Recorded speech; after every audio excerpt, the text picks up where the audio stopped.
I really think 2024 is going to be a great year. I really do. I think there's going to be opportunities that haven't been there for a while because of what's going on in the economy. You know, more millionaires and billionaires were made during the Depression than any other time in our country's history. Not saying that that's going to happen again, but always look for opportunity, because when things go crazy or things go south, it always happens. Some kind of opportunity opens up for people to be able to take advantage of what's happened in the market.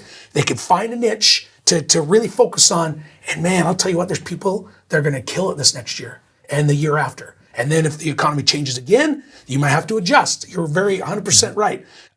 Adjustment is everything. And then being educated, you know, to see what's going on, to be able to adjust on what you're doing in this deal, whether this deal's going to be a good deal or this one's going to be a good deal, or maybe you get into it and your strategy has to change. It's very important to be educated also. Yeah, and that education informs you as to when you have to make those changes and how you have to adjust, and whether it's time to buy and hold, and whether it's time to do a fix and flip, and whether a fix and flip is even possible to be able to make $20, $30, $50, $100,000 on a deal. Yeah. So, so thinking about, like, what are the things that you would be educating yourself on in the market right now to make sure that you're prepared for what's happening in the next, let's say, 3 months, 9 months, 9 months? You know, that's a good question, because I follow other markets besides just Idaho Falls market. I follow the Salt Lake market. I follow a market down in Southern California. I follow Texas. I also follow Wyoming a little bit. And the reason is because it seems like we're always about a year to 2 years behind Utah, and Utah's usually about a year or 2 years behind California. Mm-hmm. So I kind of look and see what's going on there, what's going on in Utah, and then it usually starts to affect us. And not that that's 100%, but I just love to be informed on if California's struggling, I'm like, wow, okay, something's going on in California.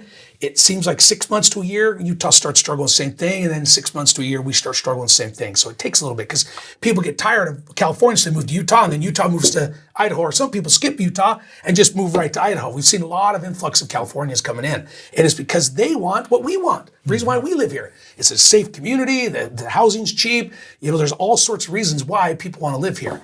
And so just inform yourself, and then don't be crazy. Cash is king. Hold on to your cash. Even this last market, I got caught with 2 properties that I probably shouldn't have bought, but I didn't know what was happening either. I mean, even though with crystal ball and I follow everything that I'm going to, or following, I do on a regular basis, still got caught with 2 properties. Now, I'll just end up buying them and turning around properties, so it's still a win, but they were ones that I was going to do fix and flip. So I discourage anybody to do a fix and flip right now, unless you've got the numbers really dialed in, like really dialed in, and you've got it for a heck of a deal, because I just don't know what's going to happen in the next 3-4 months. I think I know. I mean, you know, I think real estate's going to be okay. I think interest rate's going to drop. I think it's going to, you know, people are going to start buying again. But who knows? So just be careful and educate yourself. Surround yourself with other people. Get people's opinions. You know, have people walk through the properties. Run the numbers with you. Even though you've ran the numbers, grab somebody else that can also run the numbers. Grab a Colter, or grab somebody else that can say, hey, this is my numbers. What do you think? And then have them run it too, because sometimes they'll see something that you don't.